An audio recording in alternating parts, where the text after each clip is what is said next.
मकड़ियों की पहरेदारी वाला शिव मंदिर। मुझे पता है कि यह सुनने में कैसा लगता है, लेकिन जरा देखिए कि मेरे सामने एकमात्र रास्ते को क्या चीज रोक रही है। मुझे इसकी उम्मीद नहीं थी, लेकिन यह मकड़ी लगभग मेरी हथेली जितनी बड़ी है। इसका जाला रास्ते के आर पार फैला हुआ है, मानो कोई मुझे आगे बढ़ने से रोकना चाहता हो। और यह अकेली नहीं है, इसके आसपास दर्जनों छोटे छोटे मकड़ी के बच्चे घूम रहे हैं, मानो एक जीवित सेना ठीक उसी जगह तैनात हो जहां जंगल का रास्ता संकरा हो जाता है। यहाँ कोई सड़क नहीं है, कोई गाड़ी कभी इस जगह तक नहीं पहुंची है। कंबोडिया के सबसे दूर दराज जंगल में एक मोटरसाइकिल मुझे कुछ दूर तक ले जाती है, और उसके बाद मैं पैदल ही आगे बढ़ता हूँ और एक एक करके इन प्राकृतिक रुकावटों को पार करता हूँ। मैं एक कदम आगे बढ़ाता हूँ और वहाँ एक और मकड़ी है, उतनी ही बड़ी, उतनी ही सोच समझकर सही जगह पर बैठी हुई, और उसी रास्ते की रखवाली कर रही है। इस भूले बिसरे मंदिर तक जाने वाले एकमात्र रास्ते पर विशाल मकड़ियां क्यों कब्जा जमाए हुए हैं?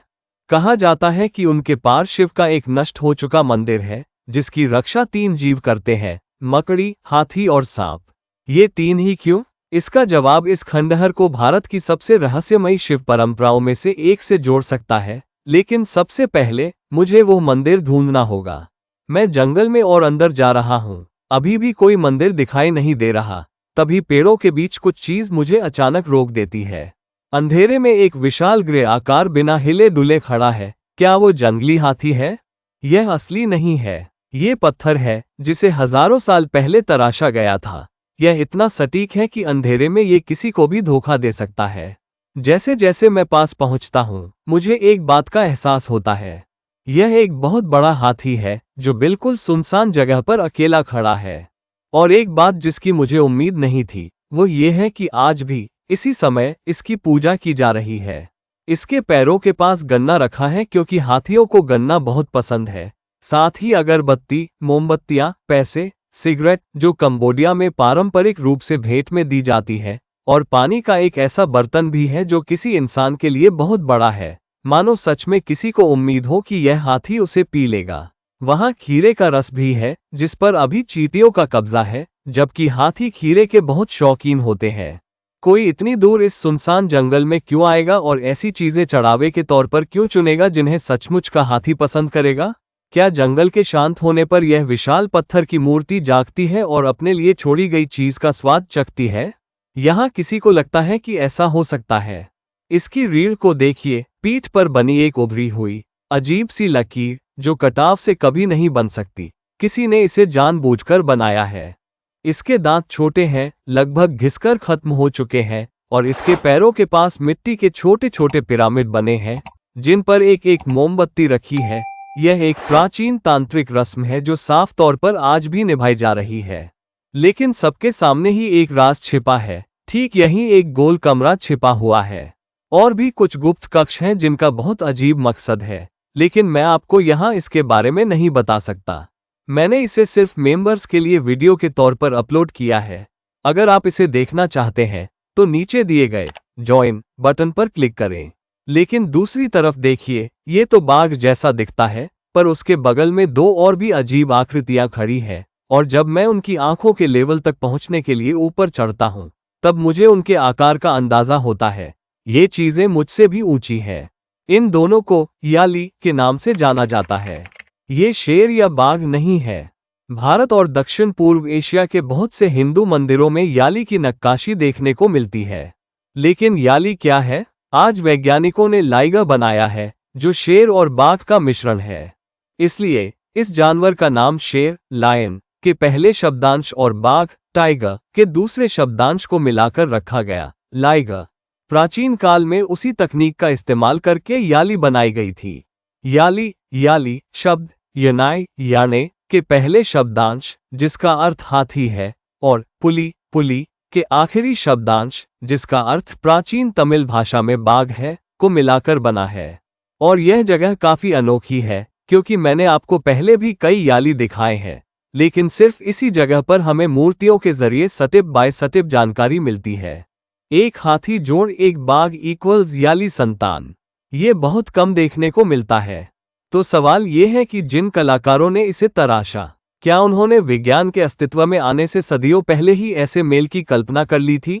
या क्या प्राचीन निर्माताओं के पास इतनी उन्नत जेनेटिक इंजीनियरिंग थी कि उन्होंने ऐसा जीव बना लिया? आपने मकड़ी और हाथी को तो देखा है, लेकिन इस मंदिर की रक्षा करने वाली एक तीसरी प्रजाति भी है, सर्प। कई सिरों वाले नाग के रूप में वो सांप यहीं छिपा हुआ है। चट्टान को ध्यान से देखिए, क्या आपको वो सांप दिखाई दे रहा है?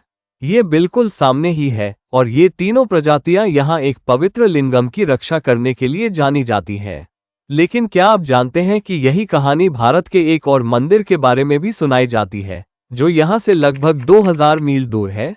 ऐसा भी कहा जाता है कि श्री कालाहस्ती मंदिर की रक्षा 3 संरक्षक करते हैं। एक मकड़ी जिसने शिवलिंग की रक्षा के लिए अपना जाला बुना, एक नाग और एक हाथी जिसने अपनी सूंड से शिव पर जल चढ़ाया।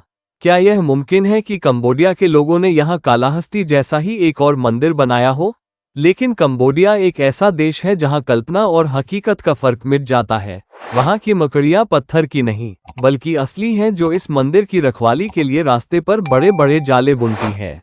कौन सा मंदिर? यहाँ कोई मंदिर नहीं है, ये बस एक खुली जगह है जहाँ कुछ मूर्तियाँ हैं, है ना? गलत। मेरे नीचे देखो, ये ढीले पत्थर नहीं है, ये सीढ़ियां हैं, पत्थर के तराशे और सोच समझकर बनाए गए ब्लॉक, जो काई और मिट्टी के नीचे हर दिशा में फैले हुए हैं। ये जगह कोई खाली मैदान नहीं है, यह एक विशाल मंदिर की नींव है, और किसी भयानक घटना ने इसे तहस नहस कर दिया। छत गायब, दीवारें गायब, लेकिन रुको, वो क्या है? क्या ये बस बिना किसी खास आकार का एक ब्लॉक है? आइए थोड़ा और करीब चलें। रुकिए, धीरे धीरे आकार साफ हो रहा है। सींग, कान, सिर की गोलाई और पीठ से साफ तौर पर ऊपर उठता हुआ एक कुबड़। यह नंदी है, पवित्र बैल और भगवान शिव की सदा रहने वाली सवारी, और किसी ने असली और जानबूझकर की गई हिंसा से उन्हें नष्ट कर दिया। सींग समय के साथ घिसे नहीं थे, उन्हें काटा गया था। कोई इस मंदिर की पहचान को पूरी तरह मिटाना चाहता था, और अगर नंदी गायब हो जाते हैं तो वो पहचान भी उनके साथ ही गायब हो जाएगी। लेकिन वे नाकाम रहे। यहाँ अब भी अगरबत्तियां जलती हैं, मोमबत्तियां रखी रहती हैं, और चढ़ावे के तौर पर रखा पानी इतना मीठा होता है कि चींटियां उसके आसपास जमा हो जाती हैं, क्योंकि स्थानीय लोग अब भी वही मुश्किल सफर तय करते हैं, पहले मोटरसाइकिल से और फिर पैदल, ताकि सुनसान जगह पर टूटे हुए बैल के सामने घुटने टेक सकें। अब न तो कोई भव्य मंदिर बचा है, न कोई पुजारी और न ही कोई भीड़, बस एक ऐसी भक्ति है जो 1000 से ज्यादा सालों से कभी नहीं रुकी। और यह नंदी हमें एक बहुत जरूरी बात बताता है, इसे कभी भी कहीं भी ऐसे ही नहीं रखा जाता। वे एक जीवित दिशा सूचक यंत्र की तरह हैं, जिनकी नजरें हमेशा लिंग के रूप शिव पर टिकी रहती हैं। नंदी जहां भी घुटने टेकते हैं, लिंगम ठीक उनके सामने होना चाहिए। तो मैं ठीक उसी तरफ मुड़कर देखता हूं जहां वो देख रहा है, लेकिन यहां कुछ भी दिखाई नहीं देता। क्या आपको कोई लिंगम दिख रहा है? क्या लिंगम हटा दिया गया है? जरा रुकिए, यह क्या है? जंगल की जमीन से ऊपर उठता हुआ एक विशाल पत्थर। इसके आधार पर फल, नारियल और गन्ने का ढेर लगा है, और स्थानीय लोग इसे कोई मामूली पत्थर नहीं मानते।